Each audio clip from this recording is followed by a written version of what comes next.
What you may think of as e-learning 1.0 was not very good.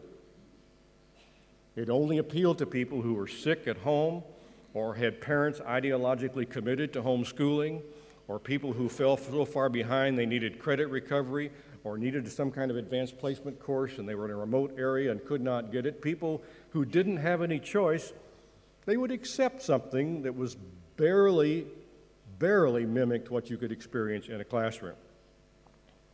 But then, quietly, as all disruptive innovations do, it got better and better, more colorful, a little more robust, covering a little bit more widely the subject areas.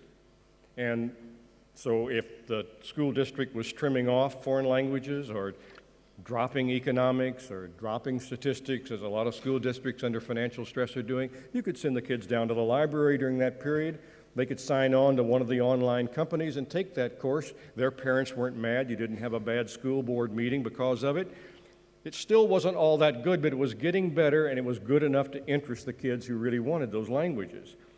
But what's happened almost in the last 2 or 3 years, and here's where I may be guilty of a little romanticization or idealization, but I would argue that we have just entered the 3.0 phase of e-learning. And if you look at the courseware and the online offerings now, let's say of the top dozen companies in the world that are very competitive with each other and are growing at annual rates of 30 to 40%, you find that some of the most sophisticated learning opportunities in the world are out there. You can take a chemistry course, one of them is Chem Lab, that is better than 99% of the chemistry courses by any great teacher anywhere in the world. And if you want to make sure that the kid knows what a Bunsen burner smells like, they can check the equipment out at the library or they'll send it to you by mail. You've got kids whose passion might be marine biology. They can have the experience of diving off the coast of Northeast Australia into the coral reefs and know what it's like to be a diver in that environment. You want your kids to have a field trip and you think the British Museum might be a good venue, but you can't afford to do that? You can have an experience with a guide through the British Museum that is probably better than you would get if you went there and without enduring the foul weather and the bad food. You want to learn how to compose music. You want to learn any kind of foreign language.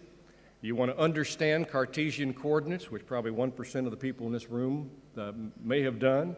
All that is now available, and it was not available before. But people then ask, well, if you're doing this, and it's principally online, whether the kids are in groups or whether they are in remote locations, is this real school? And I think most of us that have seen this emerging 3.0 generation of e-learning offerings would argue that it is, because it's open to a variety of learning models. It sees technology not as that thing that we crammed into classrooms and spent $60 billion doing that in the United States over the last 10 years, but it's a platform. We see communities emerging, these facilitated learning networks, and less do you see a picture like this with kids just in front of computers up against the wall. This is what you see. This is a small high school in a small town in a rural area, and I swear to you, if you walk into this, you think you're in the marketing department of a startup firm. Your first impression is, there's nothing happening here. Nobody's doing any work.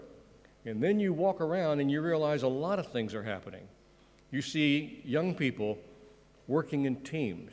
You see teachers moving around among the young people, solving problems, answering questions, offering advice, giving encouragement. You see people preparing presentations. You see people solving some problems. You see older kids helping younger kids. You see a few of them running off to do something that is better done in groups.